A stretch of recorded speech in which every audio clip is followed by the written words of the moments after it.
Então, gente, como eu havia dito para vocês, eu fiz o planejamento daquele texto, daquele tema, né, que eu passei para vocês na última aula, a saúde mental dos jovens em tempos de pandemia. O que que eu fiz?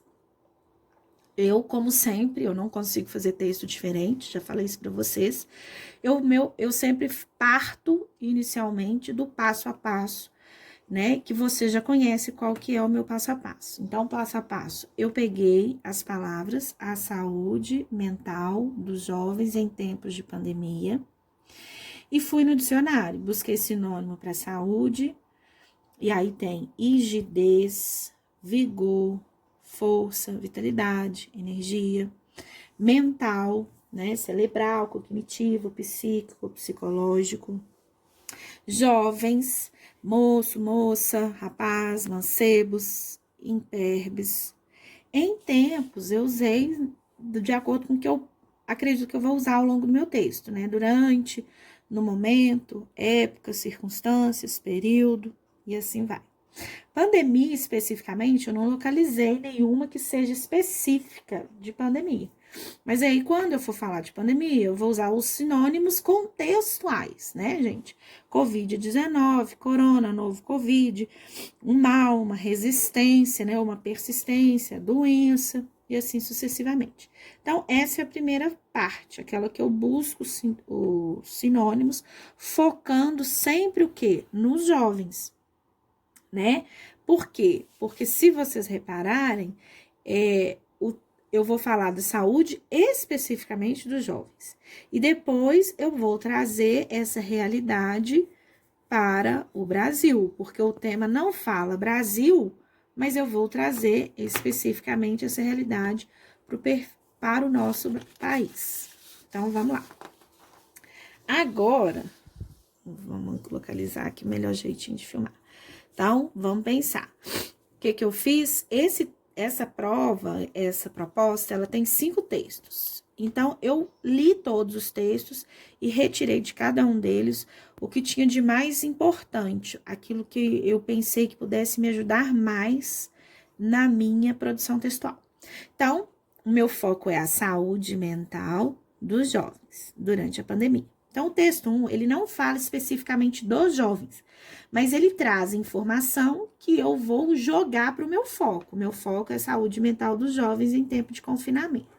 Então, tá lá. O texto 1 fala das doenças psicossomáticas, né? E que essas doenças podem ser refletidas no corpo. Quando eu escrevi isso aqui, eu já estava parafraseando, aí eu me lembrei, falei, não, vou ensinar os alunos a parafrasearem. Então, o texto original tá assim, ó, problema se manifestando também no corpo por meio de dores e doenças físicas.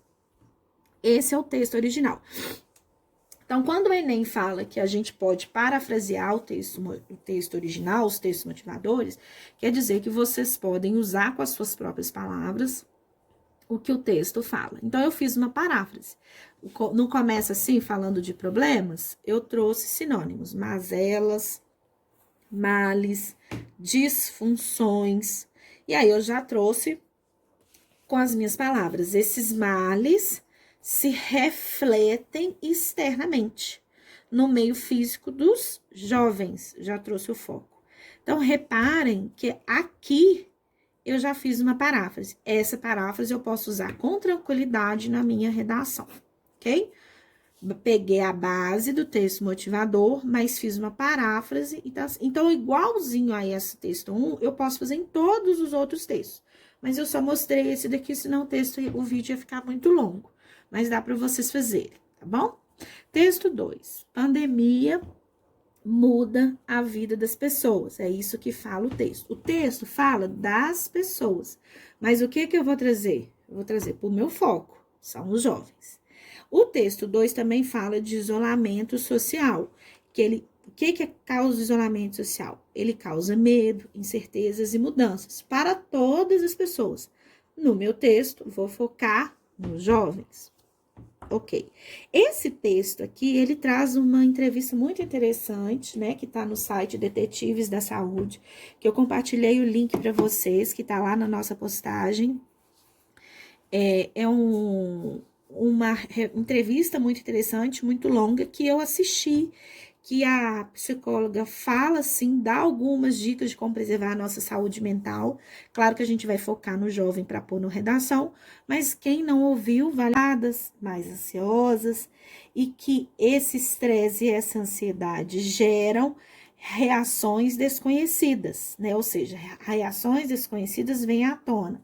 Quais são essas reações que o texto fala pra gente? Choro, fome e outras. Eu super me identifiquei com elas. Eu tô exatamente assim, comendo horrores, por muito pouco tô chorando, né? Mais sensível, às vezes mais estressada, mais irritada, insegura.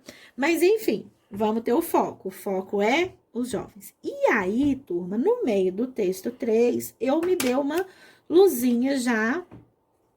Vou ver se eu consigo desenhar uma lâmpada aqui. Vocês sabem o tanto que eu desenho. Essa é uma lâmpada. Vou apresentar para vocês. Essa aqui é uma lâmpada, ok? Me deu uma luz, que é dica para a proposta de intervenção. Por quê? Porque nesse texto 3, fala que a gente deve identificar essas emoções, respirar e pontuar o que sente, tendo cautela ao agir. Aí me veio já, de repente, como uma ação para a proposta de intervenção. Não, Rafael. Os que mais sofrerão os impactos, né? Ou que os impactos dessa pandemia sejam maiores. Embora crianças e adolescentes não sejam o foco, né? Não pertencem ao grupo de risco, mas os impactos talvez sejam maiores neles numa perspectiva para o futuro. Mas aí a gente vem. Ele traz um conceito que pode ser considerado como uma segunda onda, né? Qual seria essa segunda onda? As consequências da segunda onda, que seria a segunda onda pós-pandemia, como se a primeira onda é a pandemia e a segunda onda é a consequência disso entre os jovens. Bom, entre aspas, porque foi exatamente do jeito que está o texto, só para vocês entenderem o meu raciocínio. Os transtornos na infância e na adolescência afetam indivíduos normais, saudáveis ou normalmente saudáveis, em fase produtiva e de desenvolvimento, com prejuízos cumulativos até a vida adulta. Então, o que o texto diz pra gente? Que o que vocês, jovens, estão passando nessa pandemia pode trazer consequências cumulativas para um futuro. E esse futuro nós não sabemos, ele ainda não aconteceu, né? A gente está vivendo novo, então pode ser que daqui a 20 anos, 30 anos, a gente esteja ainda colhendo frutos dessa situação que nós vivemos. Bom, então tá entre aspas, porque foi um termo que ele usou, o texto motivador. Estresse emocional também estava lá no texto motivador. Quais são esses estresses emocionais? Quais são essas sensações? Limitação, né, de não poder ir e vir. Então, o que vocês estão passando por isso? Todos nós estamos passando por isso. Esse lance de não poder ir para onde a gente quiser. Restrição do espaço, né? Só fica dentro de casa, no espaço pequeno. Vai ir na casa, parece que fica menor ainda. Não poder encontrar pessoas queridas, amigos, familiares, aquele pega-ete, sei lá como é que a gente usa, o crush, né? Não ter festas, né? Quantas meninas aí tiveram as festas de 15 anos adiadas, os aniversários e etc. O Enem, né? Vocês, principalmente os alunos, né, da terceira série, tem essa questão de instabilidade do Enem, a questão da interrupção do ensino presencial. A gente saiu de casa, da escola, por um período pequeno e acabou que esse período está se prolongando demais. Então, tudo isso aqui são questões que geram esse estresse emocional. Uma coisa muito interessante, né, que esse texto fala, porque vocês já têm essa percepção. A percepção de que os pais estão ansiosos, de que os pais estão preocupados, de que os pais estão irritados, os pais estão sem emprego. Então, tudo isso gera um estresse emocional. Olha que interessante o quanto que esse texto 4, ele é interessante para a gente discutir. Por fim, o texto 4 fala de uma fragilidade prévia, né? Que diz respeito àqueles alunos, aquelas pessoas, aqueles jovens que já tinham, né, algum transtorno mental ou físico, ou mesmo da situação do meio em que ele se encontra. Então, por exemplo, a pobreza, né? Os jovens, os adolescentes pobres, que têm uma moradia precária, né? Não ficam em casa, mal acomodado. Filhos de profissionais de saúde, né, turma? O texto fala isso, eu me lembrei hoje de um aluno que falou comigo que a mãe é enfermeira, né? A mãe tá trabalhando, a mãe trabalha e volta para casa todos os dias. E fala com ele tanto que é perigoso, tanto que as pessoas estão realmente morrendo. Então, além dele ficar extremamente susceptível a pegar o vírus, porque a mãe pode levar para casa, ele também fica com esse estresse, essa fragilidade prévia, porque a mãe tá sempre falando, ele vive essa consequência. Então, a gente tem vários, né? O cenário é muito intenso. Por fim, o último texto, ele traz uma citação, uma referência do SAMU. E aí, para quem não sabe, eu achei interessante falar o que significa SAMU, a sigla, né? Serviço de Atendimento Móvel de Urgência. Então, vamos supor, se você está com tempo na sua redação, se você está com espaço na redação e quer falar, né, ganhar espaço, encher linguiça, né, como diz o outro, encher linguiça, então você pode escrever Serviço de Atendimento Móvel de Saúde ou simplesmente SAMU. Então, aumento, o que o SAMU falou? Que teve o aumento da tentativa de casos de suicídio, né? Isso quando saiu essa reportagem, viu, gente? No início. De lá para cá, eu imagino que deve ter aumentado ainda mais, que a gente já tá indo pro 4º mês concluído de confinamento. Bom, outra informação do texto 5, ele fala do distanciamento físico.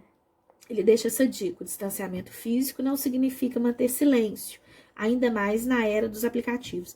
Então, esse texto 5, ele todo sugere, né, uma proposta de intervenção, ou indícios de proposta de intervenção. Então, o distanciamento físico, ele não significa manter silêncio, por exemplo, conversar, videoconferência, reuniões no Zoom, bater papo, as lives da vida aí, vocês entre seus amigos, o grupinho, e é isso.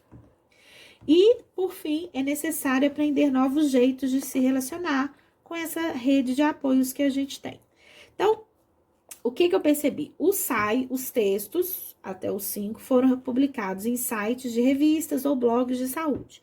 Então, na redação, vocês podem colocar, de acordo com as mídias digitais, de acordo com sites especializados, ou na área da saúde, ou não, né? De acordo com a grande mídia via internet, ou então para especialistas da área da saúde. E aí, parafrasear os textos, que tá interessante. Bom, já estou terminando, só mostrar para vocês que eu comecei o meu texto, e aí fica a sugestão para vocês. Eu comecei o texto assim, claro que a gente pode melhorar, mas tá lá. O cantor Lulu Santos, em uma de suas músicas, disse que tudo passa, tudo sempre passará. De modo análogo à obra do artista, os jovens, né, já trouxe para cá, sobretudo os brasileiros, devem esperar equilibradamente que a pandemia provocada pelo novo Covid vai embora. Acho que tem uma vírgula ali, mas depois eu vejo. E, assim, salvaguardar a saúde mental dos rapazes e moças em tempos de confinamento social. Esse finalzinho aqui não ficou legal. Mas o que eu posso melhorar isso até amanhã. Mas o que eu quero que vocês percebam? Que a minha tese aqui é, mais uma vez, o próprio tema. Eu gosto desse tipo de redação, né? Em que a tese é meu tema. Então, o que eu afirmo? Que os jovens precisam salvaguardar, ou seja, cuidar, né? Controlar a saúde mental deles. Então, eu acho que eu vou mudar isso aqui, enfim. Mas aí é mais ou menos essa ideia. Eu vou manter a citação do Lulu Santos, porque eu quero terminar com ela, porque ela passa uma mensagem positiva. Para o meu D1 e para o meu D2, eu já tenho muita coisa nesses textos, né? Vou sempre trazer, sempre lembrando que o meu foco são os jovens, né? Os jovens. Então, saúde mental dos jovens. Aqui, de novo, eu retomo saúde mental dos jovens. E volto também falando da saúde mental dos jovens, mas pensando em quê? Em como melhorar, né? Em como manter equilibrada, já que eu botei aqui equilibradamente, então, como manter sadia, saudável à saúde mental dos jovens. Então, é isso. Esse primeiro texto é só para dar uma ideia para vocês. Vocês vão assistir esse vídeo e no segundo momento da aula, a gente vai discutir como que vocês vão construir ou construiriam essa produção de texto para a gente depois marcar uma data para vocês enviarem esse texto para mim, ok? Beijos e até daqui a pouquinho.